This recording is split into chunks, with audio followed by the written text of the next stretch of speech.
The Convergence. A. Frank Murray Investigation. Season 2, Episode 9.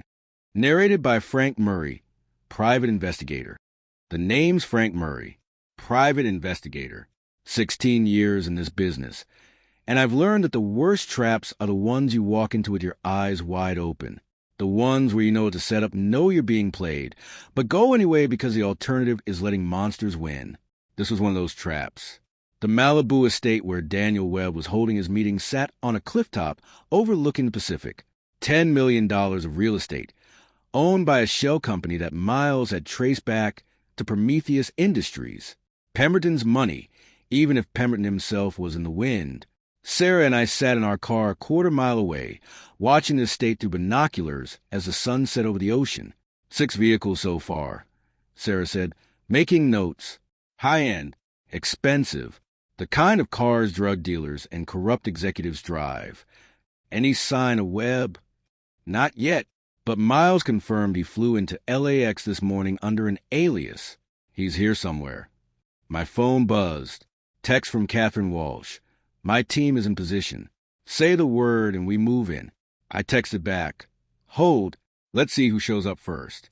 We'd briefed Catherine on the Convergence Protocol meeting, and she'd insisted on FBI presence. 20 agents positioned around the state's perimeter, ready to move on my signal. This time, we weren't going in alone. There, Sarah said, pointing. Black SUV. That's Webb's vehicle from the Mexico surveillance photos. A black Escalade pulled through the estate's gates. Through the binoculars, I could see Daniel Webb in the passenger seat. He looked older than when he'd escaped 8 months ago. More weathered, more dangerous. He's here, I said. Let's give it 30 minutes. See who else shows up. Over the next half hour, we counted 12 more arrivals. Some faces we recognized from past cases. Others were new, but they all had one thing in common. They were criminals with connections to Pemberton's operations. It's a reunion, Sarah said. Everyone who worked for Pemberton gathering in one place. But why? His empire's destroyed. His money's frozen. What's left to converge about? Revenge? Rebuilding? Or something we haven't figured out yet? At 7 p.m. exactly, the gates closed. No more arrivals. That's our signal. I said, Catherine, we're moving in. Copy that. Teams advancing on your mark. Sarah and I approached the state on foot, weapons drawn. FBI teams moved in from 3 sides, coordinating through tactical radios. The operation was clean, professional, overwhelming force designed to prevent resistance. We reached the front door. Catherine's team breached it with a battering ram. FBI, everyone on the ground. We poured into the estate. Marble floors, modern art, floor-to-ceiling windows showing the Pacific sunset, and in the main living room, 15 people sitting in a circle like they were attending a corporate retreat. They all looked at us without surprise. Daniel Webb smiled. Right on time, Frank. We've been expecting you. Everyone stay where you are, Catherine ordered. You're all under arrest for conspiracy, racketeering, and about 40 other charges. Are we? Webb stood slowly, hands raised in mock surrender. Agent Walsh, I think you'll find we're just a group of business people having a private meeting on private property. No laws being broken here. You're wanted in connection with the inheritance trap case. I said, fled to Mexico to avoid prosecution. Fled? I took a vacation. My lawyers have been in contact with the DA. All charges were dropped due to insufficient evidence. I'm a free man, Frank. My stomach sank. That's not possible. Isn't it? Pemberton had excellent lawyers. Before his empire fell, he made sure his key people had ironclad protection. Every case, every charge, all handled legally, were untouchable. Catherine was already checking her phone. Her face went pale. He's right. The charges were dropped 3 weeks ago. Some kind of procedural issue with evidence collection. That's convenient, Sarah said. That's Pemberton, Webb replied. Always 3 steps ahead. Even in defeat, he protected his people. If you're all free and clear, I said, then why this meeting? Why the Convergence Protocol? Webb's smile widened. Because being free doesn't mean we're done. Pemberton built something extraordinary. A network spanning continents. Resources most people can't imagine. And just because the man himself disappeared doesn't mean the work stops. You're continuing his operations, Catherine said. We're adapting his vision. Pemberton was too focused on genetic modification, too obsessed with creating super soldiers. But the infrastructure he built, the shell companies, the government contacts, the facilities, all of that is still valuable. We're here to discuss how to use it. For what? I asked. For profit, Frank. What else? Pemberton let ideology drive his business. We're more pragmatic. The facilities can be repurposed. The contacts can be leveraged. The money, well, most of it was frozen, but Pemberton was smart enough to hide reserves we're only now discovering. One of the other men in the circle spoke up. Project Chrysalis is dead, but the assets remain. We're here to divide them, to build something new from the ruins. You're vultures, Sarah said, picking over Pemberton's corpse. We're entrepreneurs. Webb corrected, and there's nothing you can do to stop us. We're not breaking any laws. We're just talking. Unless having a conversation is illegal now. Catherine looked at me. We both knew he was right. They were technically clean. No crimes being committed. No evidence of conspiracy beyond our suspicions. We can arrest you all for questioning, Catherine said. You can, but our lawyers will have us out in 6 hours, and you'll be facing harassment lawsuits. Webb sat back down. So why don't you save everyone the trouble and leave? This is a private meeting. You're trespassing. Every instinct screamed that this was wrong. That walking away meant letting them rebuild Pemberton's empire under new management. But Catherine was a federal agent bound by law. She couldn't arrest people for conversations. We're leaving, she said finally, but we'll be watching. All of you, every move you make. We'd expect nothing less. As we turned to go, I noticed something. An empty chair in the circle. 15 people present, but 16 chairs. Who's the 16th? I asked. Webb followed my gaze. That. We were hoping he'd join us, but apparently he had other priorities. Who? Marcus Vane, our mutual friend from several of your cases. But Vane's always been something of a lone wolf, probably off pursuing his own interests. Marcus Vane, the professional fixer who'd worked for Pemberton, last seen in Boston, doing hits for the organization. Where is he? I demanded. No idea. But if I were you, I'd be more worried about the people who are here rather than the ones who aren't. We left the estate with nothing. No arrests, no evidence. Just the knowledge that Pemberton's organization was reforming under new leadership, and we were powerless to stop it. In the car, Sarah punched the dashboard. That was a waste. They played us. They invited us here to show us they're untouchable, I said, to prove that even with Pemberton gone, the network survives. Catherine called. My team swept the estate. Nothing illegal. Webb's right, they're clean. I can't hold them. What about surveillance? Can we monitor them? I can try, but they'll be careful. And they have resources to detect surveillance. We might not get much. Do what you can. And Catherine? Find Marcus Vane. If he's not with the others, he's working on something separate. On it. Sarah and I drove back to Los Angeles in frustrated silence. We'd thought catching Pemberton would end this. We'd been wrong. The empire was bigger than the man who built it. Back at the office, Miles had more information. I've been digging into the Convergence Protocol, he said, screens glowing around him. It's not just about dividing Pemberton's assets. It's about something called succession planning. Succession? I asked. Pemberton knew he might get caught or killed, so he built in contingencies. Encrypted files that unlock when certain conditions are met. Resources that transfer to designated successors. The Convergence Protocol is a blueprint for continuing his work without him.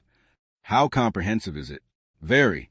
I'm only seeing fragments, but it looks like Pemberton planned for every scenario. If he dies, if he's imprisoned, if he disappears. There's a protocol for each situation telling his people how to proceed. Can you decrypt the full files? Sarah asked. I'm trying, but the encryption is insane. Might take weeks. We don't have weeks. If Webb and the others are already implementing the protocol. My phone rang.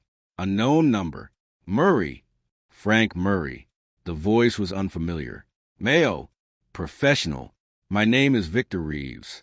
I believe you investigated my daughter's death. Emma Reeves. She was 7 years old. Leukemia. Part of the Helix trials. I remembered. Emma Reeves had been patient number 7 in the original Chrysalis trials, the last of the 12 children to die. Mr. Reeves, I'm sorry for your loss. Don't be. I'm not calling for sympathy. I'm calling because I need your help. What kind of help? I need you to find my wife. Linda disappeared 3 days ago. I think she was taken. Taken by who? I don't know. But Frank, after Emma died, we took Pemberton's money. $2 million to stay quiet about what they did to our daughter. We moved to a new city, started over, tried to forget. Where'd you move to? Malibu. We bought a house on the coast. Tried to build a new life. His voice cracked. But Linda couldn't forget. She started investigating on her own, trying to find other families, other victims. She wanted justice for Emma, even though we'd sign away our right to pursue it. And you think her investigation got her taken? 2 days ago, she told me she found something. Evidence that Project Chrysalis wasn't really shut down. That Pemberton's people were continuing to work under new management. She was going to meet with someone who could help her expose it. My pulse quickened. Who was she meeting? She wouldn't tell me. Said it was safer if I didn't know. But Frank? She left a note. Just 4 words. Trust Frank Murray. Convergence. She wrote Convergence. Yes. Does that mean something to you? I looked at Sarah. Mr. Reeves, where are you right now? At home. Waiting for Linda. But she's been gone 3 days. No calls. No messages. She's just gone. What's your address? He gave it to me. A house in Malibu. Not far from the estate where we just confronted Webb. Stay there. We're on our way. We drove back to Malibu. Victor Reeves' house was a modern beach home, smaller than the estate, but still expensive. The front door was unlocked. Mr. Reeves? I called out. No answer. We entered carefully, weapons drawn. The house was tastefully furnished, but had the hollow feeling of a place where people lived without really living. Photos on the walls showed a happy family. Victor, Linda, and Emma before the cancer. After Emma's death, the photos stopped. We found Victor Reeves in the living room. He was dead. Single gunshot to the head. Professional execution. Call it in. I told Sarah. She was already on the phone with Catherine Walsh while I searched the house. In the study, I found evidence of Linda's investigation. Files on Project Chrysalis. Lists of other families from the trials. Notes about continued genetic modification experiments. And a business card. Marcus Vane, professional consultant. Sarah, I called out. Linda was meeting with Marcus Vane. She came into the study. Vane? Why would a mother seeking justice meet with a professional killer? Maybe she didn't know what he was.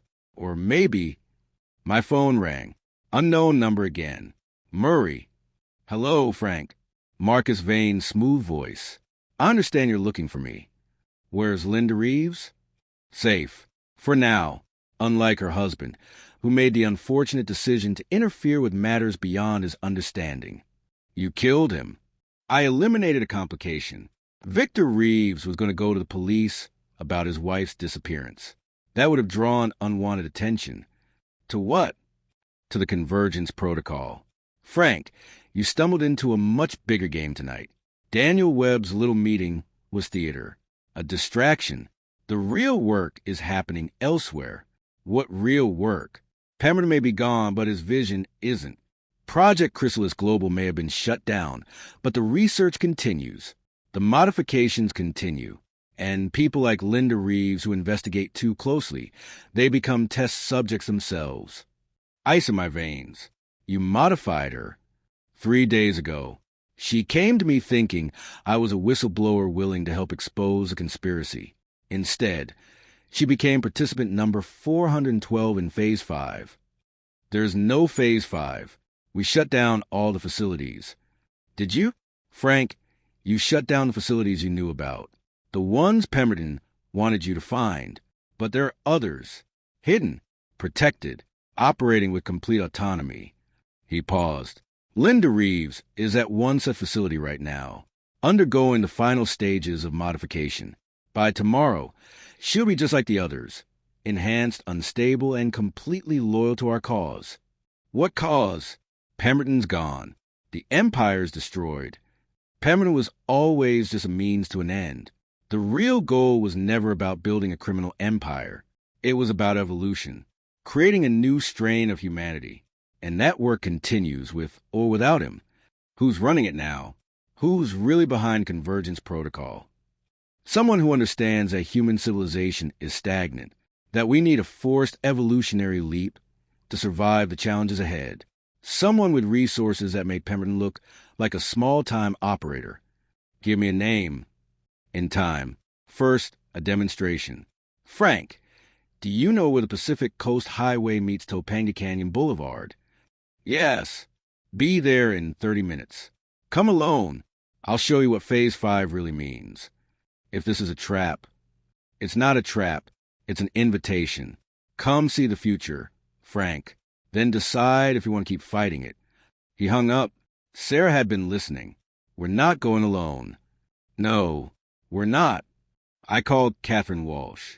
Told her about Victor Reeves' murder, Linda's kidnapping, and Vane's invitation. It's definitely a trap, she said. I know, but if Vane has Linda Reeves, if there's a chance of saving her, we bring everyone. Full tactical response. 20 minutes later, we were rolling toward the PCH with an FBI convoy. Catherine had mobilized 30 agents. This time, we weren't taking chances. The meeting point was a scenic overlook where tourists took photos during the day. At night, it was empty and dark, just the sound of waves crashing below. We arrived with 5 minutes to spare. The FBI set up a perimeter. Snipers found positions. Everyone waited. At exactly the designated time, a black van pulled into the overlook. Marcus Vane stepped out alone, hands raised to show he was unarmed. Frank, he called out. Good to see you brought friends. I expected nothing less. Where's Linda Reeves? I shouted back. In the van. Alive. Modified, but alive. You want her? Come get her. Send her out first. Of course. The van side door opened. Linda Reeves stumbled out. She looked disoriented, moving with the jerky uncertainty of someone whose body wasn't quite responding correctly. Her eyes had those same golden flecks we'd seen in other modified subjects. Linda, I started toward her. Frank, wait. Sarah grabbed my arm. Linda's head snapped up. She looked directly at us, and her expression changed. Confusion became rage, became something inhuman. She moved faster than should be possible. One moment she was by the van. The next she was on one of the FBI agents, moving with enhanced speed and strength. The agent went down hard. Linda kept moving, attacking anyone in reach. Subdue her, Catherine ordered. Non-lethal, but Linda Reeves wasn't human anymore.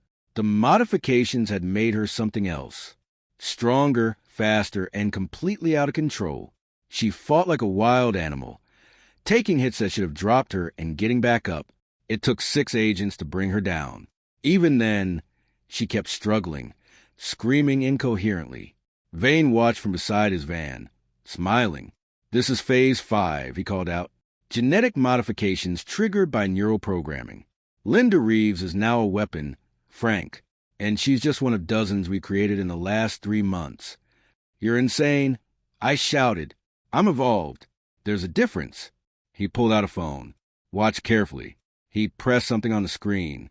Linda stopped struggling. Her eyes went blank. Then she stood up with the mechanical precision of a robot and walked toward Vane. Voice-activated neural control, Vane explained.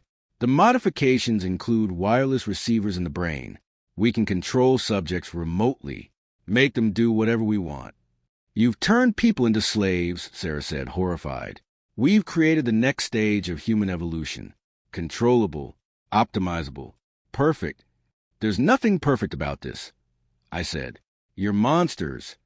We're visionaries. And Frank, this is your last chance to join us. The Convergence Protocol includes provisions for recruiting talented individuals. You and Sarah have shown exceptional skills. We could use people like you. Go to hell. That's what I expected you'd say.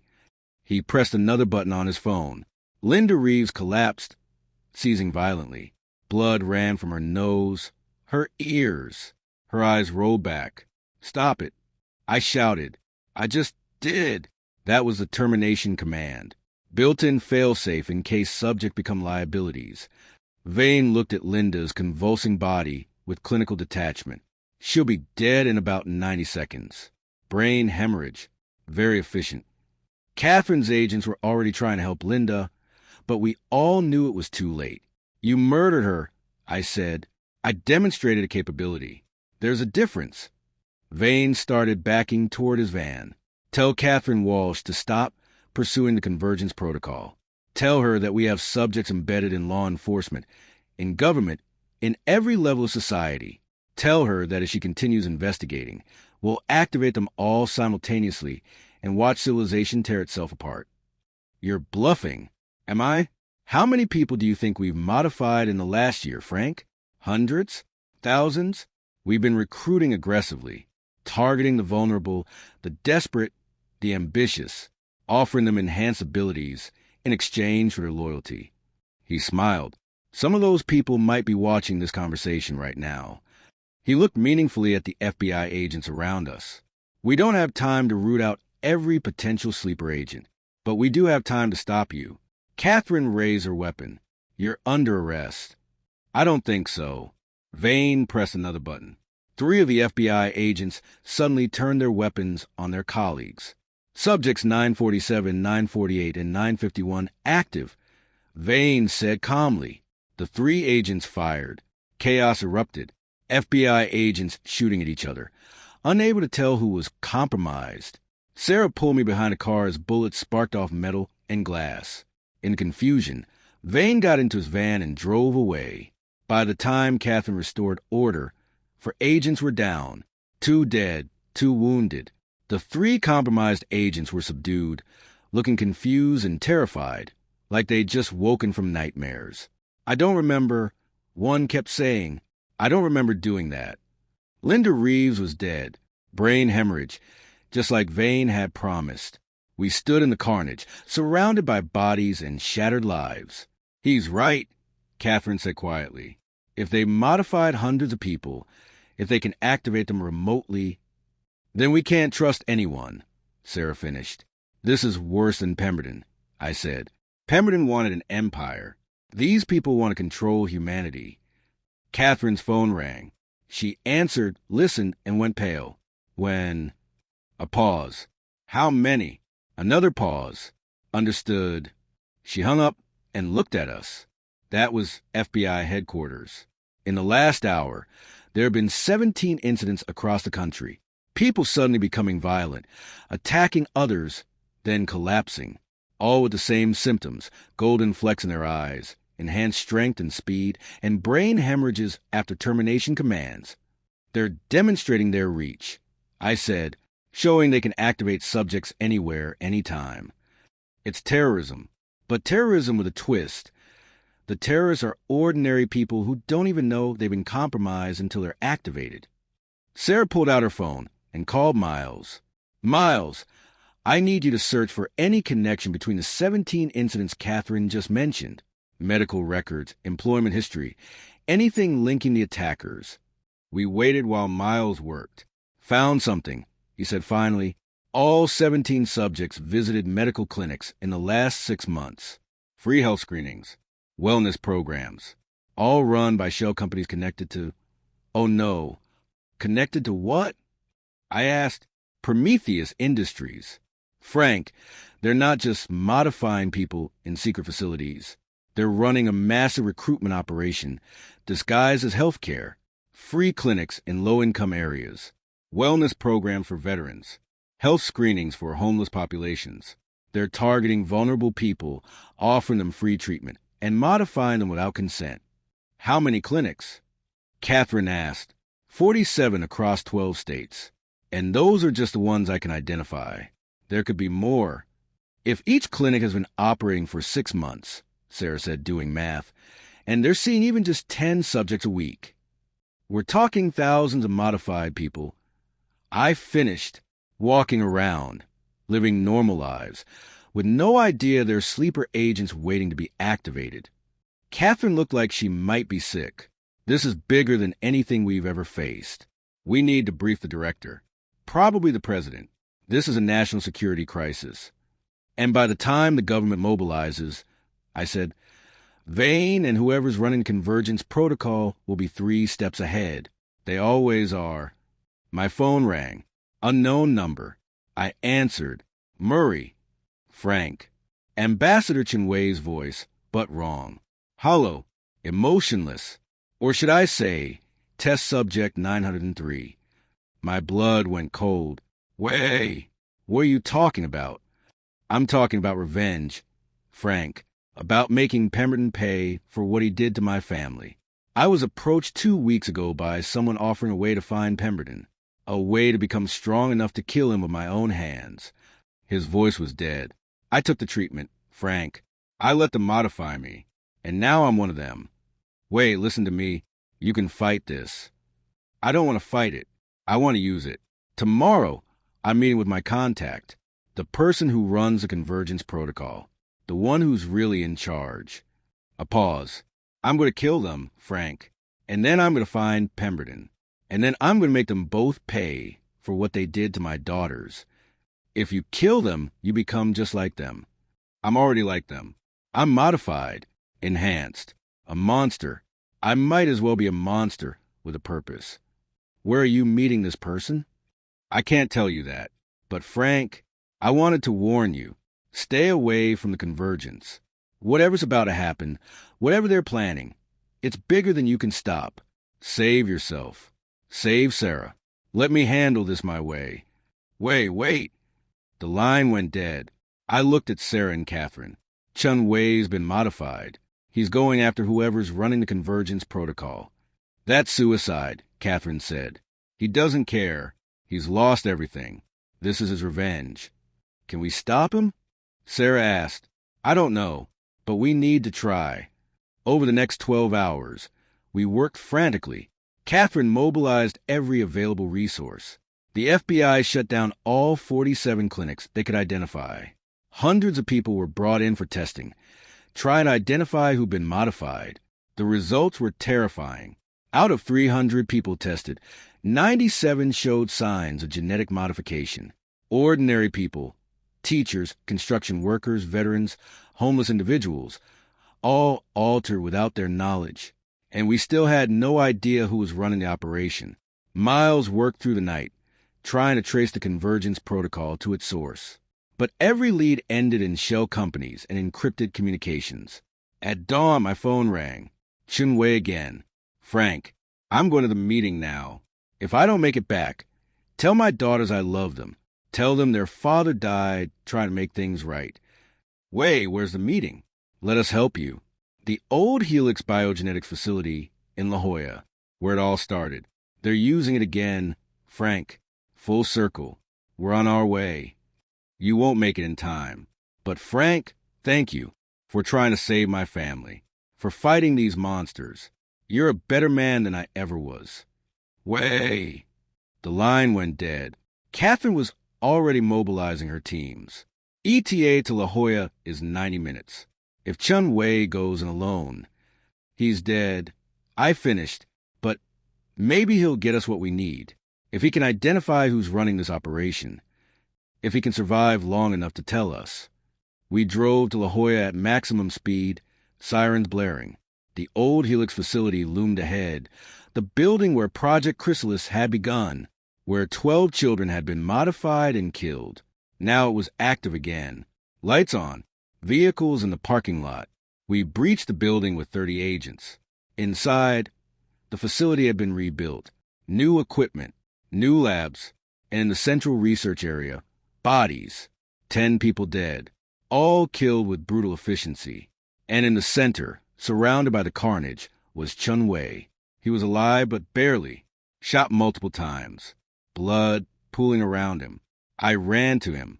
We're here. You're going to be okay. No. He coughed blood. I'm not, but I got them. Frank, I killed them all. Who were they? Who was running this? No one you'd recognize. Middle management. Soldiers. He grabbed my arm with surprising strength. But I found something. Computer. Main office. Files. What files? The real Convergence Protocol. Not about dividing assets.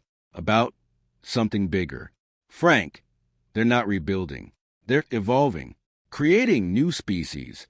New species. Modified humans. Controllable. Perfect. Thousands already created. Millions planned.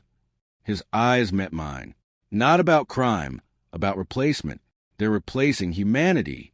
His hand fell away. Chunwei, former Chinese ambassador, father of two, died in the ruins of the facility where his nightmare had begun. We found a computer he'd mentioned.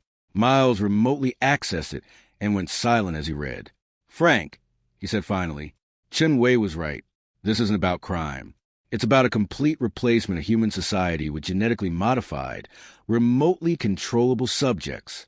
They're calling it convergence, the point where modified humans outnumber natural ones and can take control of civilization. How close are they? Catherine asked. According to these files, they modified 23,000 people across 40 countries. And they're accelerating. Their goal is to hit critical mass, 10 million modified subjects, within the next 2 years. Who's funding this? I asked who's really behind it.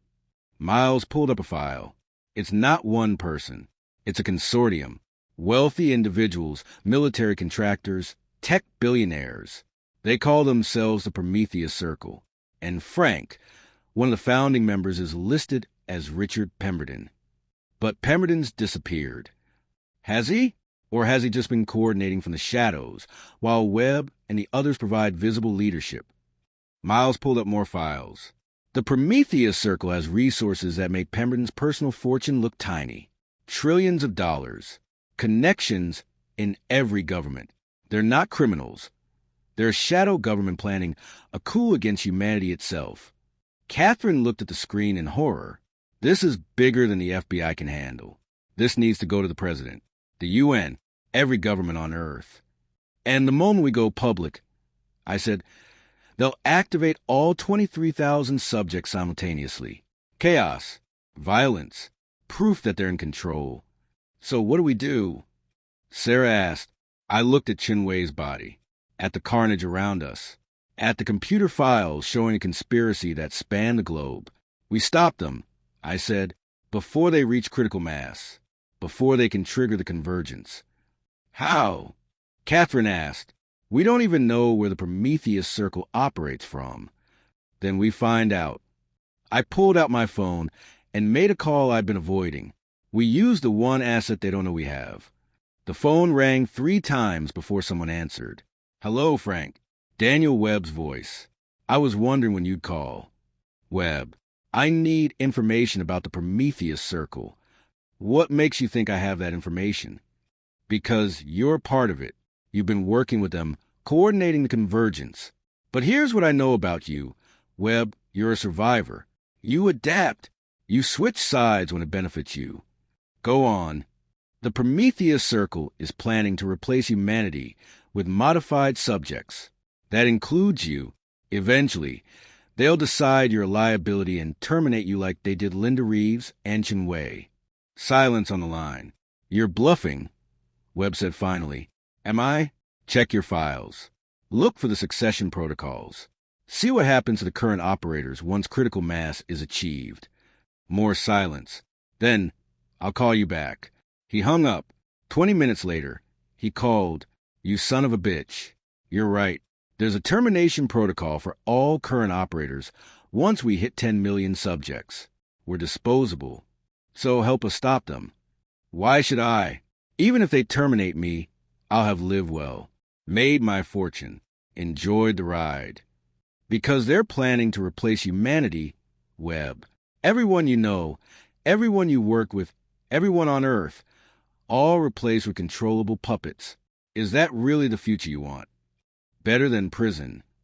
I can offer you immunity, full protection, new identity. You help us stop the Prometheus Circle, and you walk away clean. You can't promise that. Catherine Walsh can. She's right here. Catherine, tell him. Catherine looked at me like I'd lost my mind. Then she took the phone. Webb, this is Deputy Director Walsh. Frank's right. I can offer you immunity in exchange for testimony against the Prometheus Circle. Help us stop them, and you disappear. Keep working with them, and you're dead within 2 years anyway. We waited. Fine, Webb said finally. But I want it in writing. Full immunity, new identity, witness protection. Done. Where's the Prometheus Circle based?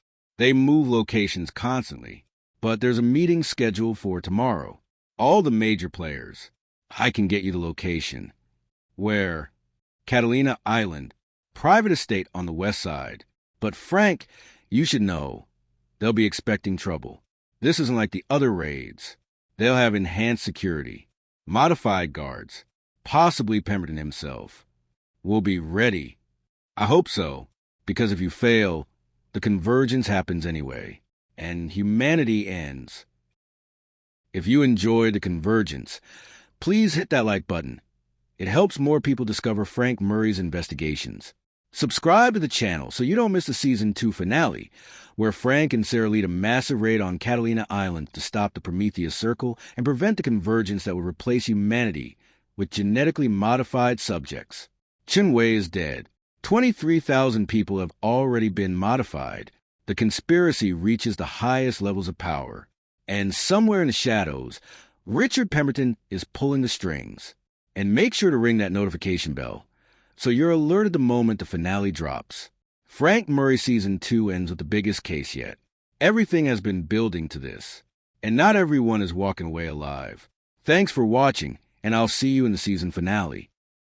Murray and Murray Investigations. Some cases haunt you, some cases change you, and some cases determine the future of humanity itself.